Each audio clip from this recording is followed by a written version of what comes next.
I want to be daring, baby, dance the night away. I let my hair down if I want. Don't you just get tired chasing fame and being... Halo sahabat Imakro, kembali lagi dalam podcast dalam episode Ketum Menjawab. Nah, bukan dong. Nah, jadi di sini saya sebagai host, nama saya Ida Bagus, bisa dipanggil Ide, dan sudah saya ada Ihsan Habibi, saya sebagai Ketua Umum Imakro tahun 2024. Jadi di sini saya memegang amanah ya, Mas Bro ya. Jadi dari awal tahun 2024 saya dilantik ya sebagai Ketua Umum Imakro. Kemudian di sini saya mengemban amanah yang besar dari teman-teman anggota Imakro dan kepercayaan yang besar untuk menjalankan kepengurusan Imakro tahun 2024. Banyak suka duka juga yang saya hadapi selama jalannya proses di Imakro ini. Itu Mas Bro. Iya. Tapi penelitian aman bro? Aman bro. Jadi informasi juga saya di sini semester 7 sekarang ya, semester 7. Jadi masih belum dikatakan mahasiswa terlambat ya, masih tepat waktu lah istilahnya. Semoga aja, amin ya. Amin, amin. Ya, penelitian pun masih berjalan dan memang target saya semester 8 bisa lulus. Jadi jangan percaya sama kata orang-orang organisasi menghambat Anda untuk telat lulus gitu ya. Iya, betul. Lulus tepat waktu itu ya. Gak ada namanya kayak gitu. Tuh, hanya ini ya. Hanya mitos gitu ya, mitos. Gak ada kayak gitu ya. Itu cuma Anda yang malas gitu. Oke, kita langsung masuk topik saja ya. Jadi di sini kita udah menghimpun pertanyaan dari kalian yang udah kita share melalui media sosial Imakro, dan hari ini Ketum akan menjawab semua pertanyaan dari kalian. Ya, mungkin bisa langsung saja. Oke. Silakan Mas Bro.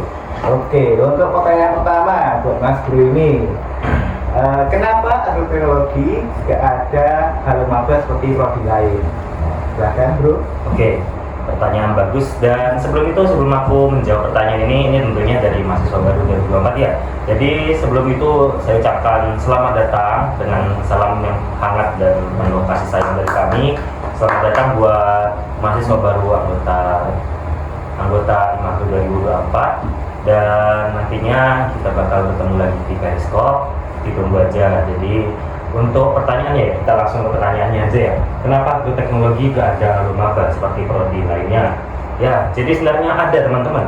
Kalau misalnya maba di sini kita ambil substansinya sebagai menyambut dan menemukan teman dan bertemu dengan teman-teman. Nah, di sini di tahun periode saya sebagai ketua umum, kita menyediakan media yang berbeda tapi dengan substansi yang sama dengan maba gitu. Jadi di sana kita mengambil substansi untuk bertemu dan menyambut teman-teman berupa kakak asuh. Nah, di sana kita menyediakan media yang berkelanjutan. Dan juga untuk penyambutan juga kita lakukan maksimal dan kita matangkan di momen-momen PPMB. Ingat gak Mas Bro yang pas waktu itu? Oh iya, yang kita pengenalan Imakro itu, nah itu termasuk ya bentuk menyapa ya? Ya, menyapa dan menyambut. Tapi sayangnya ya gitu, kita ketepaan dapatnya mati lampu ya, gitu ya. Padam. Jadi dengan kemampuan 100, dengan menggunakan 100% kemampuan otak kita ya, kita langsung nyari solusi lain biar bisa tetap ada gitulah, ada dan juga lebih seru. Ya mungkin dirasa ini emang masih kurang cukup ya bagi teman-teman mahasiswa baru 2024. Tapi terima kasih buat masukannya, mungkin bisa jadi masukan.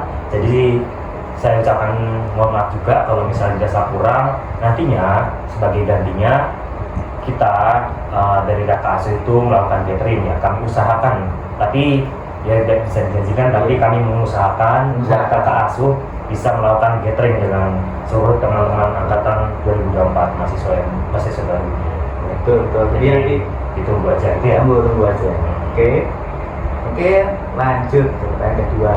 Ini ada makul apa saja sih dari semester awal sampai akhir nanti yang bakal mahasiswa baru ini hadapi gitu. Oke. Jadi makul ya. Ini dari semester awal sampai akhir ini mau KRS-an ya tadi kita di sini. Kalau KRS-an gimana?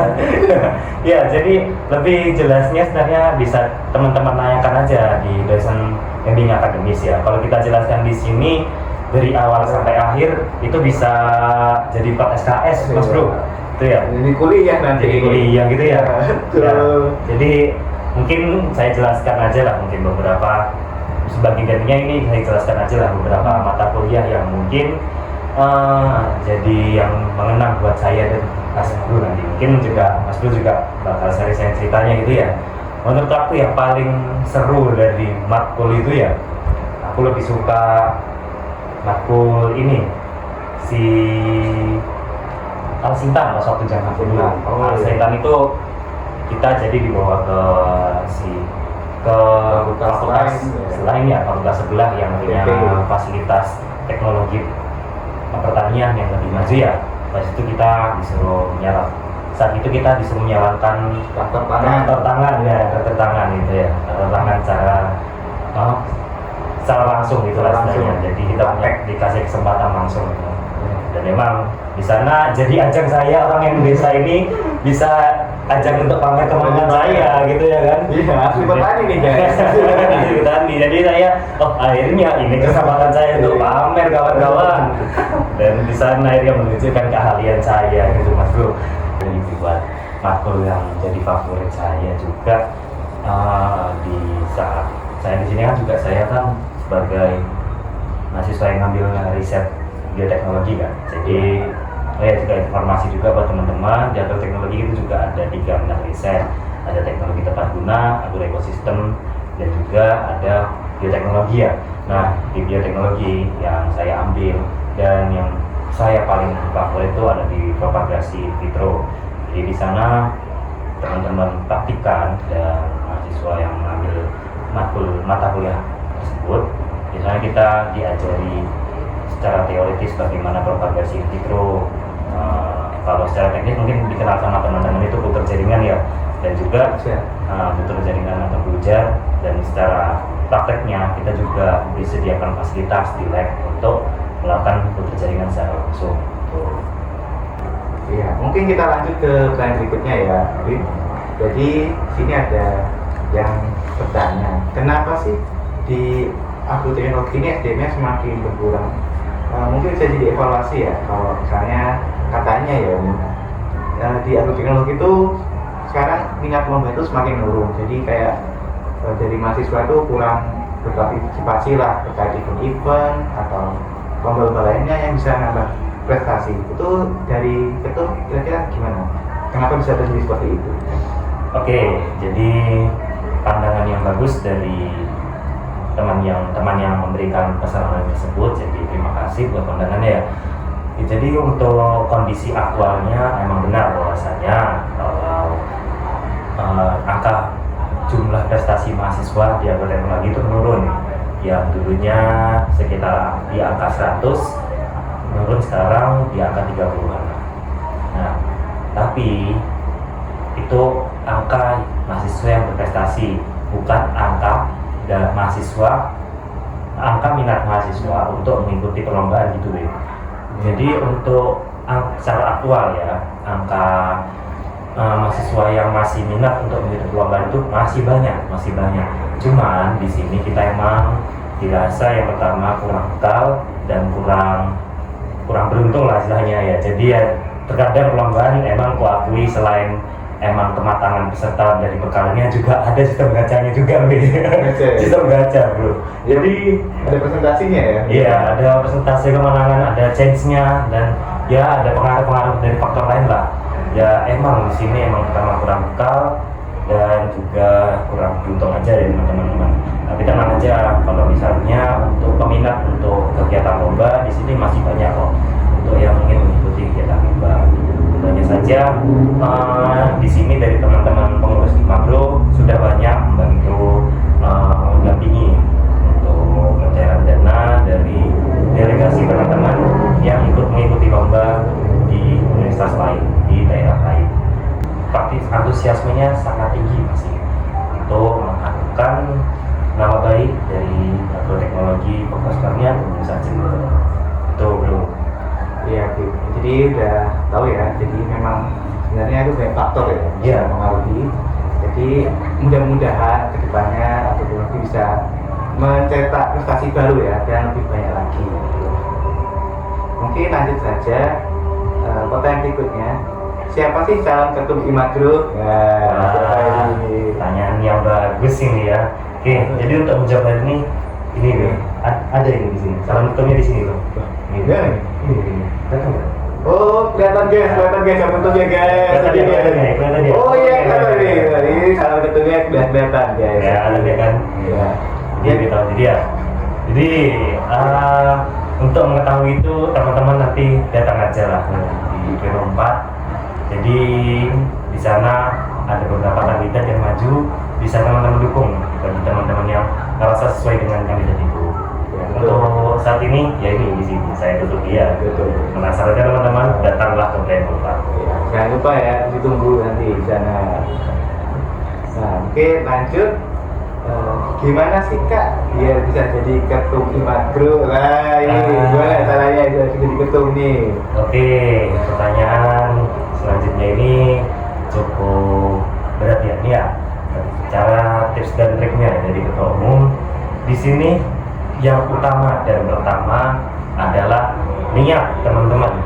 Niat, jadi teman-teman bisa menjadi pacuan teman-teman untuk memulai, gitu ya. Jadi gak apa-apa sebenarnya kalau misalnya teman-teman masih semester 1 atau semester 2 atau bahkan sudah semester 3 dan 4 itu sudah muncul niat menjadi ketua umum, itu sudah cukup, itu sudah menjadi hal yang sangat baik untuk menjadi batu loncatan teman-teman sebagai calon ketua umum nantinya, gitu ya. Dan yang kedua tentunya persiapkan. Teman-teman yang harus dipahami adalah bagaimana kondisi lingkungan teman-teman di organisasi yang akan kalian pimpin gitu. Jadi emang sewajarnya teman-teman sebelum jadi ketua umum alangkah lebih baiknya mengetahui kondisinya terlebih dahulu terkait apa aja yang dibutuhkan mahasiswa yang terkait dengan organisasi dan teman-teman. Kemudian bagaimana sistem-sistem yang berjalan, prosedur-prosedur yang berjalan di, terutama kalau misalnya di ormas fakultas ya, ini bagaimana sistem birokrasi dan administrasi yang berjalan di sana itu perlu dipahami. Kemudian output-outcome setiap kegiatan itu bagaimana aja, dan yang terutama visi misi dari teman-teman ketua umum itu harus disesuaikan dengan visi misi dari organisasi teman-teman. Jadi persiapannya ya kurang lebih itulah dari besarnya ya. Dan untuk selebihnya nanti secara teknis teman-teman bakal jika ingin mengembangkan lebih lanjut, mungkin sebelum menjadi ketua umum, si calon ketua umum ini bisa menyiapkan grand design terlebih dahulu gitu. Grand design, konsep kepengurusan dan apa aja yang akan dilakukan selama 1 tahun periode gitu. Grand design ini penting menurut saya juga ya. Kalau misalnya ada kesempatan untuk menyusun grand design, karena apa? Karena di sini arah geraknya lebih jelas untuk saluran kepengurusan, jadi tidak kebingungan nanti di tengah jalan atau bahkan di awal kepengurusan, namun tidak kebingungan lagi itu bagaimana kepengurusan yang benar itu. Jadi perlu dipersiapkan ya teman-teman yang mungkin ingin jadi ketum maupun ketum IMA Group maupun di UKM lain. Jadi itulah gambarannya. Oke lanjut aja. Sini ada pesan nih buat IMA Group. Semangat IMA Group, kalian gak sendiri. Biarkan saja teknologi yang satu, kita jangan. Oke. Terima kasih ya Terima kasih buat teman-teman ya, buat yang sedang mendengarkan malam ini sangat saya menjadi lebih bersemangat. Semangat ya. Semangat di waktu teknologi satu. IMA Group Jaya. Lanjut. Kira-kira apa aja sih keseluruhannya yang ada di IMA Group ini? Nah, Wah. ini jadi penasaran nih. Mungkin saya dijawab. Ya. Jadi di IMA Group seru banget teman-teman ya. Oh ya, tentu. Jadi di sana banyak kegiatan dan juga di luar kegiatan kita membawakan IMA Group ini menjadi organisasi yang sangat seru gitu lah misalnya. Di IMA Group ya, dari kegiatan yang terlebih dahulu ya, di sana yang paling ditonjolkan adalah tentunya nanti yang teman-teman bakal laksanakan bagi mahasiswa baru, di sana ada periskop. Di sana diklat dari periskop ini sangat seru teman-teman, jadi ditunggu aja informasinya. Betul. Dan tadi saya lihat tuh banyak yang nanya, ini info periskop, ini info periskop. Kapan nih? Nah, kapan nih? Itu nggak bisa dijawab di sini ya teman-teman ya. Jadi ditunggu aja, ditunggu informasi dari panitia periskop gitu. Betul sekali. Nah, terus habis itu ada lagi yang istilahnya yang kemarin jadi besar bagi Magro atau kegiatan yang sangat seru itu ada di Superhero Lingkungan. Nah, kemarin itu kita lihat gak bro, kita kemana? Oh iya dong, kita kemarin ke pantai Pancer ya. Oke, Pantai benar Pancer. sekali, Pantai Pancer. Nah, di sana ya kita itu berkegiatan sekaligus healing loh. Nah, di sana itu apa? Di sana kita selain kita membersihkan pantai dan sebagainya dan mensosialisasikan terkait kebersihan. Di sana kita juga mendapatkan foto-foto yang estetik loh. Contohnya di sini ada kameramennya Mbak Lucy juga dapat foto yang estetik, bisa dilihat di Instagramnya ya. Iya, betul sekali ya. Dan juga kita having fun ya di sana ya. Jadi kita senang-senang ya sebenarnya ya. Gitu. Gimana? Kemarin Mbak Lucy gimana? Mantap ya. Mantap. Oke. Terus ada lagi selain itu, kalau misalnya teman-teman tertarik ya di pertanian dan istilahnya tertarik untuk melakukan pengabdian ya, mungkin teman-teman sering mendengar pengabdian. Nah, di Manado juga ada pengabdian masyarakatnya. Di sini kita juga, dan untuk di tahun ini kita bekerja sama dengan pihak PPAH gitu, di pihak pos pelayanan Hakim Hayati di Desa Arjasa. Jadi di sana kita sudah melakukan sosialisasi dan juga kegiatan pindah desa secara lapang di Desa Arjasa. Oke, ini kita lanjut saja ya. Mungkin ke pertanyaan selanjutnya. Ya, ini adalah gimana sih caranya mengatasi orang yang tidak suka sama kita. Nah, ini gimana kalau kita punya haters nih? Mungkin gimana ini? Oke ya. Jadi di sini cara menghadapi orang yang tidak suka dengan kita gitu ya. Caranya kalau Anda pria langsung konfrontasi langsung, kalau misalnya Anda perempuan langsung gibah aja. Dan itu adalah cara yang lama teman-teman. Itu adalah cara yang kuno ya. Dan istilahnya beresiko sekali. Nah, ya saya tidak menyalahkan cara demikian, tapi itu cukup resiko untuk di zaman sekarang. Di sini untuk cara modern dan resikonya yang lebih kecil, sebenarnya saya menyiapkan 2 tips ya buat teman-teman yang menghadapi orang yang tidak suka dengan kita. Waduh, apa itu? Oke, penasaran nih? Penasaran tuh ya ini. Jadi ya, untuk yang pertama di sini tips dari saya adalah hindari konfrontasi secara langsung ataupun hindari membicarakan orang itu dari belakang. Oh, iya. Kenapa? Begini, karena kita udah jadi kayak rahasia umum ya kalau misalnya membicarakan seseorang yang sekiranya kita tahu kalau misalnya tidak menyukai kita dan kita membicarakannya di belakang orangnya langsung, itu halnya adalah seperti memperpanjang dan memperlebar suatu masalah tersebut. Hal itu menjadikan karena ada keterlibatan dari orang lain untuk ikut dalam permasalahan kalian. Dan untuk yang kedua, kalau misalnya kalian melakukan konfrontasi secara langsung, memang ini cara yang bagus, memang dikenal cara bagus, tapi kemungkinan besar ke depannya setelahnya dilakukan konfrontasi secara langsung itu ya, dari yang pasti yang kita dapatkan adalah rusaknya suatu hubungan gitu. Nah, dan juga untuk kedua cara ini kesannya seperti lebih diskriminatif karena ada antara pengelompokan antara kalau perempuan bagaimana menghadapi masalahnya dan laki-laki bagaimana permasalahannya, itu cenderung sangat diskriminatif. Dan juga cara ini pastinya ditemukan celah. Misal nanti perempuan punya masalah dengan seorang laki-laki, lalu bagaimana cara menyelesaikannya dengan kedua solusi tersebut, apakah dengan cara laki-laki dengan laki-laki, jadi laki-laki konfrontasi langsung dengan perempuan atau cara sebaliknya, itu juga tidak mungkin kan. Jadi bahan apa sih? Ya, jadi berat itu ya. Dan untuk tips kedua bagaimana? Jadi setelah kalian sudah menghindari konfrontasi dan juga pembicaraan di belakang orangnya, cara yang kedua adalah jadikanlah orang yang tidak menyukai Anda sebagai pelajaran hidup Anda. Ini. Jadi istilahnya ketika Anda ingin mengembangkan diri Anda, justru orang-orang yang tidak menyukai diri Anda, itulah perbanyaklah waktu bersama orang yang tidak menyukai Anda tersebut. Karena gimana?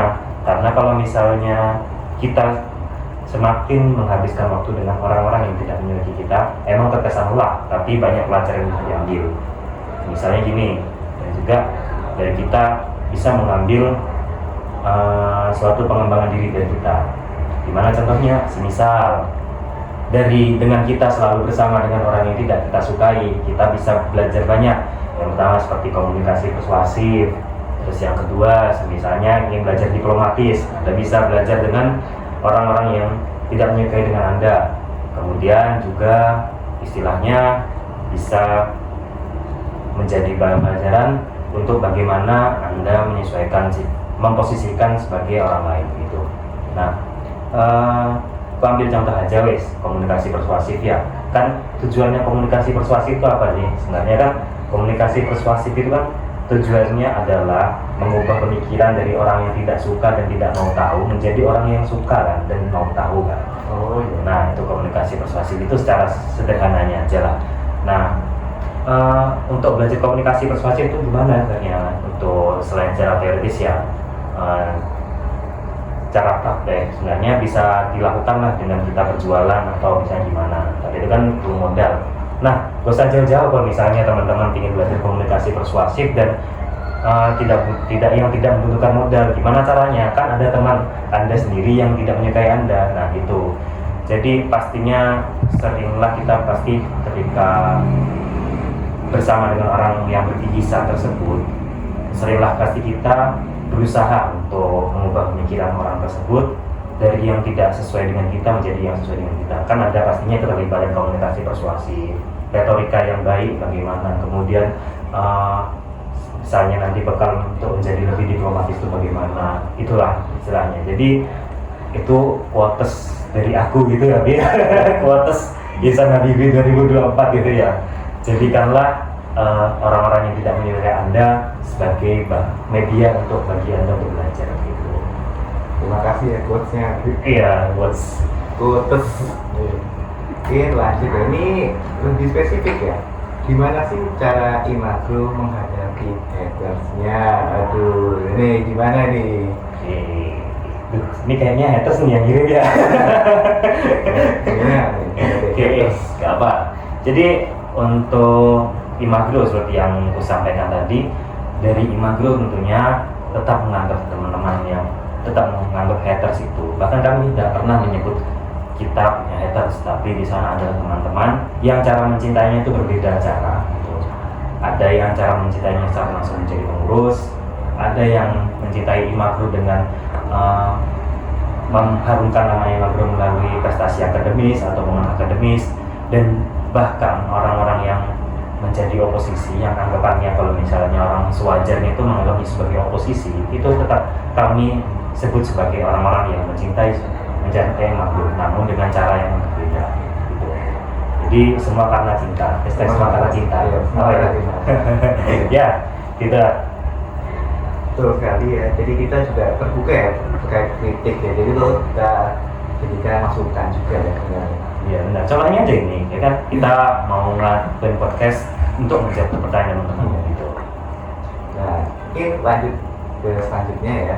Dimana sini ada yang minta tolong nih, beri aku motivasi dong agar tidak menyesal karena sudah memilih prodi agroteknologi. Nah ini gimana nih motivasinya dari Kedung nih?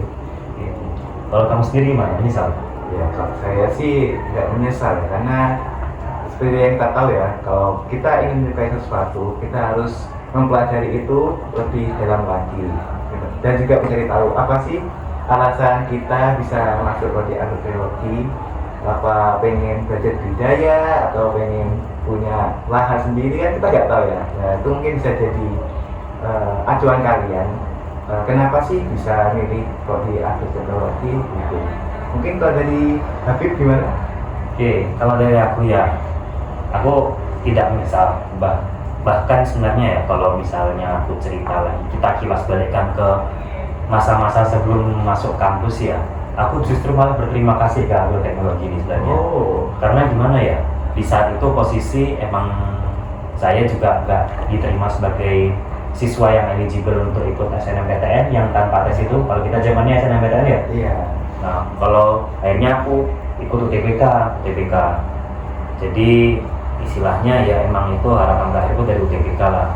Karena emang rencana aku gak mau ikut tes mandiri, masih belum tes mandiri. Jadi emang harapan terakhir di UTBK. Dan alhamdulillahnya emang kalau misalnya di sana emang agroteknologi Universitas Jember itu emang pilihan keduaku. Tapi karena di sana ada agroteknologi yang bisa menerimaku dengan nilai UTBK seala kadarnya gitu ya, itu jadi motivasi bagiku bahwasanya aku harus berterima kasih kepada agroteknologi ini. Nah, cara berterima kasih ke agroteknologi ini bisa berbagai cara ya, misalnya tetap mengembangkan dan melanjutkan himpunan yang saya gerakkan ini, atau mungkin teman-teman yang bisa yang ahli di bagian karya ilmiah bisa mengikuti lomba-lomba akademis dan sebagainya. Jadi gitu, kalau misalnya ingin cari motivasi, tidak bisa aku ngasih motivasi kayak yang di TV itu, ya, nah itu nggak bisa aku memberikan kuota secara langsung. Tapi cobalah kembalikan ke teman-teman, kenapa kok masuk di sini, kenapa kok bisa sampai di titik kalian bisa jadi mahasiswa teknologi itu. Ya betul. Jadi pada akhirnya ya kembali pada Anda sendiri ya, kenapa bisa ada di sini, dan kalianlah yang mencari alasan itu. Bagaimana cara kalian bisa menemukan kesukaan maupun tidak kesukaan di prodi ini. Ya, gitu. Kalau kameramen sendiri gimana itu? Erin gimana? Menyesal ya masuk agrotek? Enggak dong. Enggak ada yang menyesal sih. Iya. Ya mungkin bisa lanjut ya. Ini pertanyaan terakhir nih Kak.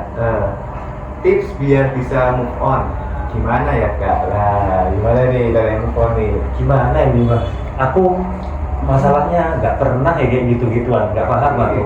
Yang kalau misalnya itu yang apa? Yang kameramennya kayaknya lebih ahli kayaknya. Gimana? Coba Erin. Coba masuk kamera aja gimana? Gimana sampein tips gitu? Ayo gantian sama aku gimana?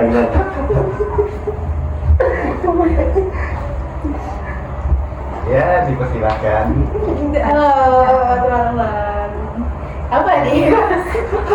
Perkenalan dulu. Ya, halo, kenalin, aku Erin dari bidang 3 Imagro. Apa ya Kak? Soalnya saya nggak punya mantan Mas. Oh, Jadi masih berjalan, jadi belum ada apa ya tips buat move on buat teman-teman mungkin. Iya. Dari aku yang belum on ya memang sulit. Tapi ya udah jalanin aja. Jalanin aja. Ya terima kasih Erin ya. Dan bergabung bersama kita. Mungkin ayo kembali lagi. Gimana caranya nonton yo? Iya, ini kan juga bingung ya karena masih ada rasa-rasa juga sebenarnya. Ya. Jadi mungkin kalau itu benar kata Ibe sih, dijalani aja lah pokoknya. Kalau misalnya teman-teman mau move on, ya dibalikkan lagi ke niatnya gitulah istilahnya. Niatnya kalau teman-teman mau move on, ya monggo niatnya dikuatkan, jangan setengah-setengah lah istilahnya. Ya, atau bisa move on-nya join Imagro juga bisa ya? Oh iya bisa kok. Misal kalian butuh pelampiasan gitu lah, pelampiasan biar nyari yang seru-seru, ayo di Imagro aja gitu. Nanti pasti kita refreshing bareng, bisa ke pantai bareng gitu ya, terus bakaran bareng dan sebagainya lah. Jadi bener join Imagro. Ada tidak lagi? Satu Imagro Jaya. Ya, oke. Mungkin itu saja ya yang sudah saya rekap ya terkait PN dari kalian. Mungkin kalau dari kalian ingin bertanya lagi bisa ditunggu sesi berikutnya ya. Mungkin ada bukaan lagi untuk menyerap aspirasi kalian semua. Dan dari Habib mungkin ada klarifikasi yang belum disampaikan. Iya, jadi lebih ke pesan terakhir aja ya sebelum saya lengser gitu ya maksudnya ya. Nanti bisa dijadiin thumbnail nih, pesan terakhir ketua umum gitu ya. Biar rame gitu ya, biar viral. Viral. Jadi buat yang bakal menjadi ketua umum selanjutnya, yang bakal menjadi estafet kepemimpinan Imagro ini, saya titipkan dan saya sebagai perwakilan pengurus, kami mendoakan bahwasanya agar selalu dijaga untuk orang-orang yang berada di dalam Imagro, terutama yang berada sebagai pengurus Imagro. Semoga dijaga dan semoga diberikan semangat dan ketabahan dalam menjalankan Imagro ini. Imagro tentu punya target setiap tahunnya untuk selalu meningkat, tapi sebenarnya tujuan dari Imagro adalah selalu ada sampai kapanpun gitu. Jadi ayo kita gerak bareng-bareng, bukan hanya sebagai ketum ataupun bukan hanya pengurus, tapi juga seluruh elemen anggota tetap, anggota biasa, demisioner dan alumni, semuanya berperan untuk menggerakkan Imagro bersama-sama. Jadi gitu Bu Libi. Terima kasih Bu Habib. Ya, jadi thumbnail dia ya. Mereka cerita kita ya. Atau mungkin aku harus memasang wajah nangis dulu. Ya, bagus sih. Ya mungkin terima kasih buat para penonton yang sudah selama ini ya Pak. Sampai saat ini ya udah stay di video ini sampai akhir. Semoga yang menonton diberi keberkahan dan kesehatan selalu. Ya, terima kasih. Sekian dari kami. Kurang lebih mohon maaf. Ya, sampai jumpa di sesi berikutnya. Dadah.